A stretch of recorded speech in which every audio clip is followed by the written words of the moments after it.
сонот не смее да умре.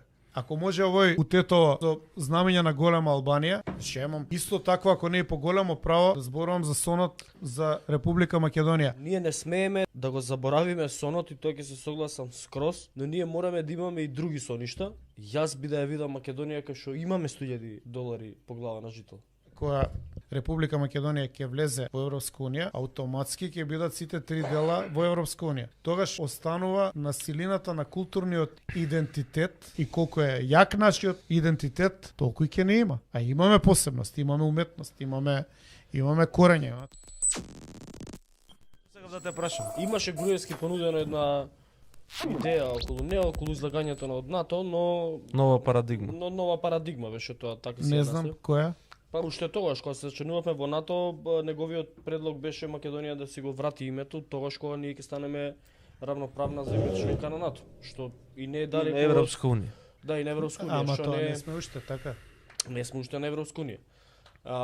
Што не е и така далеко од разумот, бидејќи тогаш навистина можеш, но за тоа ти треба многу сериозна политик, многу сериозни политичари, многу сериозна влада, многу капацитетни луѓе на тие позиции за да може да го Немаме за сега ги нема. Немаме така. Нема ни во најава. Инаку сонот не смее да умре. Не смее да умре сонот. Не смее да умре сонот. Никој не може на мене, ако може овој утето со знамење на голема Албанија, ќе имам исто такво, ако не и поголемо право да зборувам за сонот за Република Македонија. Ама мора да бидеме објективни, никој не ни е крив. Сами сме си криви. Сами сме си криви. Види. Сами сме си криви. Ние во 2001 да интервениравме во Рачиново како што требаше. Наместо да донесат таму автобуси и да ги одвезат. Друга ќе беше приказната. Имаше обструкција од министерот за одбрана Бучковски. Значи, Добро, внатре во македонската влада имаше обструкции. И не во владата, и туку и ке председател. Солана дојде, да, и таму. Значи, Солана дојде и рече решите го проблемот. Македонија имаше, да. Немавме капацитет да го решиме. Имаше да го реши проблемот и да заврши приказката. Немавме капацитет. И Солана отиде од Скопје во Телавив, отиде во Израел беше. Тоа Наталија подобро го знае, бидејќи баш тој период беше и одговорна за соработка со меѓународните со странските служби, условно кажано. Така да од тој аспект може би она подобро би објаснил. Ние не смееме да го заборавиме сонот и тој ќе се согласам скроз со тебе, но ние мораме да имаме и други соништа. Ние првин треба ги решиме кошмариве што ни се секој не вие. Значи, а после да сонуваме. Јас би да ја видам Македонија кај што имаме $100,000 по глава на жител. Кај што имаме не 2 коридори, имаме 10 коридори. Преска гледав за Сингапур еден документарец, значи. Кај што неаме најсиромашна држава во Јужна Азија. Кај што неаме град у кој што квадрат е преска гледав. Ми се излезе на Facebook. 1850 евра квадрат во зграда кај поликлиника Ене Сандански. Кај што била 900-1200 евра максимум. Го видов тоа. Ама тоа 1800, тоа е затоа што не се дозволува град во Белград. Да, ама тоа да не беше резултат на недостиг на понуда, ќе беше супер. Камо среќа на сите да ни вреди више толку има.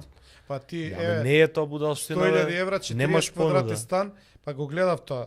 А преска ти покажав у Норвешка, у Шведска, у Данска, у Португалија, у Италија имаш куќи за 100,000 евра. Ама Филип, тамо заради политика не ти кажува некој дали смееш или не смееш да градиш, ти кажува колку смееш, кој е за тоа сам да ти го кажам. У Норвешка, у Данска, у кај да е. Што што вика Милош, ти таму нема ќе го донесеме дупот или не го носиме дупот затоа што така сакал христијан или не келтаче. Има утврдени правила, утврдени точки и дупот се носи. И крај на приказката, затоа што дуп не се носи за не знам кого.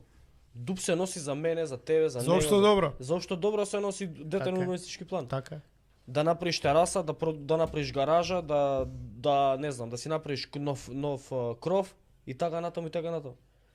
И се заради некоја будала која што не земала бајадера, разбираш, ние мораме да излеземе од таа од оваа ситуација во која што сме. Вртење у круг, вртење у круг, вртење у круг.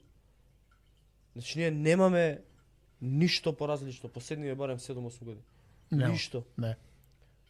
Едниот дојде, инат ке тера, другиот дојде, инат ке тера, третиот дојде, и тој ке тера инат. Рекет прават. Тоа е проблемот. Ама за нив која станува збор си се договараат многу лесно. Дали било за 78 плата посто, дали било за проекти по општините, кривичен закон. 30 милиона евра си лапна на без проблем. Да. Така лесно го виде како го освои лесно буџетот. Да. Немаше никаков проблем буџетот да се освои. Прашање до Филип, реално ли е дека егесите ќе изборат автономија еден ден, може со устав од ЕУ да задржат грчко потекло и јазик, ама дали е возможно? Значи Македонија може да биде обединета само во Европска унија. И тој дел ќе добие автономија со македонски јазик. После што ќе се случи, не можам да предвидам, можам да дадам моја мислење. Кога нашата држава, Македонија, Република Македонија ќе влезе во Европска унија, автоматски ќе бидат сите три дела во Европска унија. Тогаш останува на силината на културниот идентитет, бидејќи нели Европа е збир на различни култури. Така, кога ќе се обединиш во една унија, ти имаш што е? Не, све е окей. Значи, кога влегуваш во една таква заедница, Европа е посебно фокусирана на културните идентитети, на слободата на изразување на својата културна посебност. Во една таква ситуација, ние ќе имаме она што и тука јас многу последно време се мислам и многу и ја искористив и во Cyber команда таа мислата на Гоце Делчев. Каде што просто не ми е јасно дали станува збор за некоја чудесна визија што он ја имал, која искажал мислата дека светот го разбира како поле за културен надпревар. Практично Македонија ќе влезе во зенитот на таа мисла на Гоце, кој ќе влезе во Европска унија. Бидејќи тука ќе нема непријателство, луѓето ќе бидат скроз слободни да се движат, Македонија со сите три дела од пред 1913 ќе биде дел од Европска унија и сега Гркот е грк, македонецот е македонец, бугаринот е бугарин. Секој може вака да седне, овој да рецитира поезија, овој да има театарска представа. Тука веќе посебноста на културниот идентитет ќе доминира. И колку е јак нашиот идентитет, толку и ќе не има. А имаме посебност, имаме уметност, имаме корење, имаме традиција.